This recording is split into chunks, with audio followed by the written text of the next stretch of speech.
அனைவருக்கும் வணக்கம். இன்னைக்கான ஜோதிட பதிவில் நம்ம பார்க்க போகிற ரொம்ப முக்கியமான ஒரு பயனுள்ள ஜோதிட கணிப்பு என்ன அப்படின்னு பார்த்தீங்கன்னா, அடுத்து வரக்கூடிய 15 நாட்களை பொறுத்த வரைக்கும் கிரக நிலையில் ஏற்படக்கூடிய அதிரடியான மாற்றத்தின் காரணமாக கன்னி ராசிகளை பிறந்தவங்களுக்கு எப்படிப்பட்ட பலன்கள் கிடைக்கப்பெற போகிறது, அவங்களுக்கு இந்த காலம் சாதகமாக இருக்குமா அல்லது சாதகமற்ற விளைவுகளை ஏற்படுத்துமா அப்படிங்கிறத பற்றி தாங்க இன்னைக்கு வீடியோவில் நாம் தெரிஞ்சுக்க போகிறோம். ஸோ இந்த பதிவு உங்களுக்கு மிக பயனுள்ள விகிதத்தில் இருக்கும். வீடியோவை ஸ்கிப் பண்ணாமல் கடைசி வரைக்கும் பாருங்கள். வீடியோக்குள்ளே போகிறதுக்கு முன்னாடி இது வரைக்கும் நீங்கள் நம்ம சேனலை சப்ஸ்கிரைப் பண்ணலை அப்படின்னா உடனே சப்ஸ்கிரைப் பண்ணிக்கோங்க. அப்படியே பக்கத்தில் இருக்கக்கூடிய நோட்டிஃபிகேஷனுக்கான பெல் பட்டனையும் ப்ரெஸ் பண்ணிக்கோங்க. சரி நேயர்களே, வாங்க வீடியோக்குள்ளே போகலாம். கிரகநிலை கிரக மாற்றத்தின் காரணமாக அடுத்து வரக்கூடிய 15 நாட்களை பொறுத்த வரைக்கும் கன்னிராசிக்காரர்களுக்கு இது ஒரு கலவையான நிலைகளை ஏற்படுத்த போகிறது அப்படின்னு சொல்லலாம். ஒவ்வொரு நாளும் பார்த்திங்க அப்படின்னா ஒவ்வொரு விதமான மாற்றங்கள் ஏற்பட போகிறது. கிரகங்களினுடைய அமைப்பு அப்படிங்கிறது பெரும்பாலும் சாதகமற்ற நிலைகளை இருக்கிறது அப்படிங்கிறதுனால சின்ன சிக்கல்கள் பிரச்சனைகளை எதிர்கொள்ள வேண்டியதாகவும் இருக்கலாம். அதே சமயம் பொருளாதார ரீதியாக பார்த்தோம் அப்படின்னா இந்த காலம் ஏற்றத்தாழ்வுகளை கொண்டதாகவே இருக்கப்பெறுகிறது. மேலும் இந்த நேரத்தை பொறுத்த வரைக்கும் பல்வேறு வகைகளில் பார்க்கும்போது கடுமையான முயற்சியின் அடிப்படையில் தங்களுக்கு வெற்றி கிடைக்கவும் சாத்தியமாகும் அப்படின்னு சொல்லலாம். ஒரு சிலரை பொறுத்த வரைக்கும் திடீர் அதிர்ஷ்டமும் கை கொடுக்க வாய்ப்புகள் அதிகபட்சமாகவே இருக்கப்பெறுகிறதுங்க. இருப்பினும் அசுப கிரகங்களினுடைய தாக்கம் அப்படிங்கிறது சில விஷயங்களில் சின்ன இடையூறுகளை கால தாமதத்தை ஏற்படுத்தத்தான் செய்யும். அதனால கொஞ்சம் உஷாராக செயல்பட வேண்டியதும் முக்கியமான ஒன்று அப்படின்னு தாங்க சொல்லணும். இந்த காலகட்டம் அப்படிங்கிறது பெரிய அளவில் பாதிப்பை ஏற்படுத்தாது அப்படின்னாலும் கூட சின்ன விளைவுகளை எதிர்கொள்ள வேண்டியதாகவும் இருக்கலாம். சில விஷயங்களை போராடி ஜெயிக்க வேண்டியதாகவும் இருக்கலாம். அதனால எதற்கும் தயாராக இருக்க வேண்டியது அவசியமான ஒன்றுங்க. இந்த நேரத்தில் வெளியூர் வெளிநாட்டு பயணங்கள் தங்களுக்கு சாத்தியமாக வாய்ப்புகள் இருக்கிறதுங்க.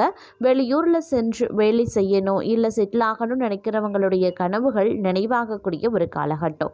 மாணவர்களுக்கு இந்த காலம் அதி அற்புதம் நிறைந்த ஒரு காலகட்டமாகவே அமையப்பெற போகிறது.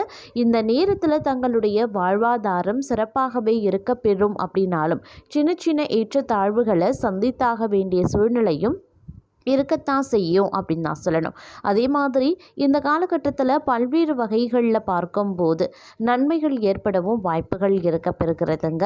குடும்பத்தார் சுற்றத்தார் மத்தியில் இடைஞ்சல்கள் இடையூறுகள் ஏற்படலாம். அப்படிங்கிறதுனால கொஞ்சம் உஷாராக இருக்க பாருங்க. அக்கம் பக்கத்தில் பேசும்போதும் பழகும் போதும் விஷயங்களை பகிர்ந்து கொள்ளும் போதும் ரொம்பவும் கவனத்தோடும் இருக்க வேண்டியது முக்கியமான ஒன்று அப்படின்னு கூட சொல்லலாம். மேலும் பார்த்தோன்னா இந்த காலகட்டத்தில் அதி அற்புதம் நிறைந்த சம்பவங்கள் நிகழ்வதற்கான வாய்ப்புகள் இருக்கப்பெறுகிறது.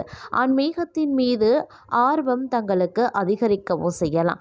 மறைமுகமான எதிரிகள் மறைமுகமான எதிர்ப்புகள் இது எல்லாமே தங்களை விட்டு படிப்படியாக விலகவும் ஆரம்பிக்கும். அதே மாதிரி கல்வி தொடர்பாக எடுக்கக்கூடிய முயற்சிகள் சிறு இடைஞ்சலுக்கு பிறகு சாத்தியமாக வாய்ப்புகள் இருக்கிறதுங்க. தொழில் வியாபாரத்தில் சின்ன சிக்கல்களை எதிர்கொள்ள வேண்டியதாக இருக்கும். அப்படிங்கிறதுனால புதிய முயற்சிகளை கைவிடுவது ரொம்ப நல்லது. அதே போல முதலீடுகள் சார்ந்த விஷயத்திலையும் அதீத கவனத்தோடு இருப்பது முக்கியமான ஒன்று அப்படின்னு நான் சொல்லணும். ஏன்னா முதலீடுகளோ அல்லது பெரிய அளவில் பண பரிவர்த்தனை மேற்கொள்ளக்கூடிய பட்சத்திலையோ கொஞ்சம் கவனத்தோடு இருக்க பாருங்க. இல்லை அப்படிங்கிற பட்சத்தில் சின்ன நஷ்டங்கள் ஏற்பட வாய்ப்புகள் இருக்கிறது. அதே மாதிரி தங்களுடைய வாழ்வாதாரத்தில் சிறு மேன்மை உண்டாகவும் வாய்ப்புகள் இருக்கிறதுனால இந்த காலம் பெரிய அளவில் பாதிப்பு எதுவும் ஏற்படாத வண்ணம் பார்த்து கொள்ள முடியும். திடீர் பண நெருக்கடிகளையும் சாமர்த்தியமாக சமாளித்து விடுவீங்க. ஆரோக்கிய விஷயத்தில் கொஞ்சம் கொடுமான வரைக்கும் கண்ணும் கருத்துமாக இருப்பது முக்கியமான ஒன்றுங்க. அது மட்டும் இல்லாமல் வாழ்க்கை துணை தொழில் கூட்டாளியை குறிப்பிடக்கூடிய 7வது வீட்டில் சஞ்சரிக்க போகுது. இதனால் இந்த காலகட்டத்தில் பணியிடத்தில் சக ஊழியர்களால் பிரச்சனைகள் உருவாகலாம். உங்களினுடைய வேலை தொழில் தொடர்பாக நிறைய போராட்டங்கள் இருக்க செய்யும். திருமணமானவர்கள் தங்களுடைய வாழ்க்கையில் துணையுடன் சில பிரச்சனைகளை சமாளிக்க வேண்டியதாகவும் இருக்கலாம். துணையுடன் கருத்து வேறுபாடுகளும் உருவாகும். இந்த காலகட்டத்தில் அதிலும் பார்த்தீங்கன்னா செலவு நிதி இழப்பு சந்திக்கவும் நேரிடும். உங்களுடைய உடல் நலனில் சிறப்பு கவனத்தை செலுத்த பாருங்க. இந்த காலகட்டத்தை பொறுத்த வரைக்கும் நிறைய போராட்டங்களையும் நீங்கள் எதிர்கொள்ள வேண்டியதாகவும் இருக்கு. இருக்கலாம்.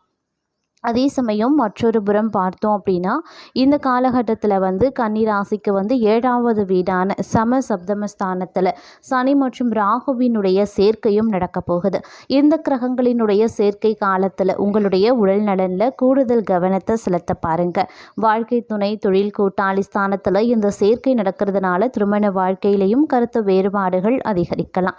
நீங்கள் செய்யக்கூடிய தொழில் வியாபாரத்தில் கூட்டாளிகளை அனுசரித்து போங்க. உங்களுடைய கணக்கு வெளிப்படையாக வைக்க வேண்டாம். துணையுடன் இருக்கக்கூடிய கருத்து வேறுபாடுகளை பேசி தீர்த்து கொள்வது நல்லது. வணிக கூட்டாளிகளால் ஏமாற்றப்பட வாய்ப்புகளும் இருக்கிறது. உணவு பழக்க வழக்கத்தில் சற்று கவனமாகவே இருப்பது அவசியமான ஒன்று. அதே மாதிரி திருமண வாழ்க்கையில் அவ்வப்போது மனக்கசப்பும் அதிகரிக்கலாம். வேலையில் நிறைய சிக்கல்களை சந்திக்கவும் வாய்ப்புகள் இருக்குங்க. இந்த காலத்தில் எதிரிகளை கவனமாக கையாள பாருங்க. உங்களுடைய புதிய நட்பு தீங்கு விளைவிக்கவும் வாய்ப்புகள் இருக்கு. கோபத்தை கட்டுப்படுத்தி நிதானமாக செயல்பட பாருங்க. அரசியல் தொடர்புடையவங்க பேச்சில் மிக கவனமாக இருக்கணும். ராகுவினுடைய அமைப்பால் மனக்குழப்பம் சற்று அதிகரிக்கவும் செய்யலாம். அதே போல் இந்த நேரத்தில் பார்த்தோம் அப்படின்னா வேலை மற்றும் வியாபாரம் தொடர்பாக இழப்புகளை சந்திக்கவும் வாய்ப்புகள் இருக்கு. எதிரிகள் விஷயத்தில் கவனமாகவும் இருங்க. அதே மாதிரி தேவையற்ற எதிர்மறை எண்ணங்கள் மனதிலையும் தோன்றலாம். குடும்பம் மற்றும் பணியிடத்தில் உறவுகளை பராமரிக்கிறதுல கவனம் அவசியம். குடும்ப உறவுகளை சற்று அனுசரித்து செல்ல பாருங்க. சிலருக்கு உடல்நல பிரச்சனைகள் வேலையை முடிக்கிறதுல தொந்தரவு ஏற்படத்தான் செய்யும். அதனால் கொஞ்சம் கவனமாக இருக்க பாருங்க. பலருக்கும் பார்த்தீங்கன்னா இந்த நேரத்தில் கடன் வாங்க வேண்டிய சூழலும் உருவாகலாம். இந்த காலத்தில் உங்களுடைய உணவு மற்றும் உடல் ஆரோக்கியத்திலையும் அதீத கவனத்தோடு இருப்பது ரொம்ப ரொம்ப நல்லது அப்படின்னு தான் சொல்லணும். அதே சமயம் இந்த காலகட்டத்தில் பார்த்தோம் அப்படின்னா வணிகம் தொடர்பான விஷயத்தில் மன அழுத்தமான சூழல் உருவாகலாம். கோபத்தை கட்டுப்படுத்தி உங்களுடைய மனதை அமைதியாகவும் நிதானமாகவும் வைத்துக் கொள்ளுங்க. இல்லை அப்படிங்கிற பட்சத்தில் உங்களுடைய நற்பெயர் பாதிக்கப்படலாம். பணியிடத்தில் சக ஊழியர்களை அனுசரித்து போங்க. வேலை தொடர்பாக மன அழுத்தமான சூழல் இருக்கத்தான் செய்யும். இந்த காலம் சாமர்த்தியமான தங்களது செயல் கண்டு மற்றவர்கள் ஆச்சரியமும் படுவாங்க அப்படின்னு சொல்லலாம். இருந்தாலும் ஒருபுறம் உங்களுக்கு பிரச்சனைகளும் எதிரிகளால் சூழ்ச்சிகளும் உருவாகும். அப்படிங்கிறதுனால கொஞ்சம் கவனத்தோடு நடந்து கொள்ள வேண்டியது அப்படிங்கிறதும் முக்கியமான ஒன்று அப்படிங்கிறதையும் மறந்துவிட வேண்டாம். ஏன்னா எதிரிகளின் மீது அதீத கவனத்தோடு இருப்பது அவசியமான ஒன்று அப்படின்னு நாங்கள் சொல்லணும். அதே சமயம் இந்த காலத்தில் பார்த்தீங்க அப்படின்னா உங்களுடைய உழைப்பு அப்படின்னே ஓடிடுங்க. நிம்மதியாக ஓய்வு எடுக்கக்கூட ஒரு 10 நிமிஷம் உங்களுக்கு கிடைக்காது. இருப்பினும் நிறைய அனுபவங்கள், நிறைய பிரச்சனைகள், நிறைய குழப்பங்களை தாண்டி நீங்கள் வெற்றி அடைய போறீங்க அப்படின்னு தான் சொல்லணும். எதற்குமே நீங்கள் பயப்பட வேண்டாங்க. நேர்மையாக நடந்து கொண்டா இந்த காலம் எந்த பிரச்சனையுமே தங்களுக்கு கிடையாது. மாணவர்கள் கல்வியில் சிறந்து விளங்குவாங்க. குடும்பம் சம்பந்தப்பட்ட பிரச்சனைகள் ஒரு முடிவுக்கு வரும். அதே சமயம் சுறுசுறுப்பாக நீங்கள் இந்த காலகட்டத்தில் செயல்படவும் ஆரம்பிச்சிடுவீங்க. தங்களுடைய கடமையில் இருந்து தவற மாட்டீங்க. நேரத்தை எக்காரணத்தை கொண்டு நீங்கள் வீணடிக்க மாட்டீங்க அப்படின்னு சொல்லலாம். வியாபாரத்திலையும் வேலையிலையும் சொன்ன நேரத்தில் சொன்ன வேலையை சரியாக முடிச்சு கொடுத்து நல்ல பெயர் வாங்குவதற்கு வாய்ப்புகளும் இருக்கு. சமுதாயத்தில் தங்களுக்கான அந்தஸ்து உயரும். எல்லா வேலைகளுக்கும் மத்தியில் ஆரோக்கியத்தை மறந்துவிடக்கூடாது. நேரத்திற்கு சாப்பிட்டு நேரத்திற்கு ஓய்வு எடுத்துக்கொள்ளுங்க. அது ரொம்ப ரொம்ப முக்கியம். ஒரு புறம் நீங்கள் சுறுசுறுப்பாக வேலை செஞ்சாலும் மற்றொரு புறம் அதாவது 20ஆம் தேதிக்கு மேலே பார்த்தோம் அப்படின்னா கொஞ்சம் சோம்பேறித்தனம் வர ஆரம்பிக்கும். மந்தமான சூழல் உருவாக ஆரம்பிக்கும். அதனால் அந்த நேரத்தில் கொஞ்சம் கவனத்தோடு இருக்க பாருங்கள். வேலையை பிறகு செய்து கொள்ளலாம் அப்படின்னு எந்த ஒரு வேலையையுமே தள்ளி வைக்க வேண்டாம்.